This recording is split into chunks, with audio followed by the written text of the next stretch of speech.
This is the epic story of the East India Company, a corporation that began as a simple trading venture and ultimately paved the way for an empire. We travel back to the 17th century, where mercantile ambition set sail across the globe, driven by the pursuit of wealth. A time of high stakes and vast distances, the stage was set for a dramatic transformation of global power. British merchant ships embarked, their hulls heavy with gold and silver, the currency of exchange for the exotic goods of the East. The 17th century was defined by this vibrant, flourishing trade, connecting distant lands through powerful commercial enterprise. They arrived at bustling Indian ports, vibrant hubs where the world's most sought-after commodities were traded: spices, fine silk, and precious tea.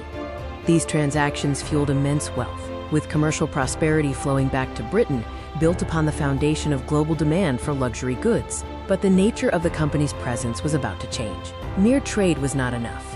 A deeper, more insidious motive began to surface.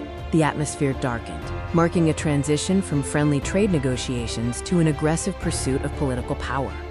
In dimly lit rooms, British officials and soldiers hunched over maps of India, strategizing how a corporation could seize control of a subcontinent.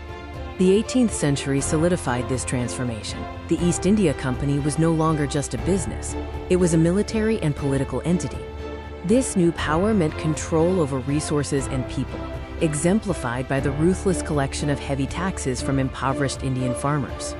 The symbols of this colonial dominance included imposing 18th century architecture and the presence of British military might, armed with muskets. The ultimate symbol of this new reality, the British flag, dramatically raised over an Indian fort, proclaiming colonial rule.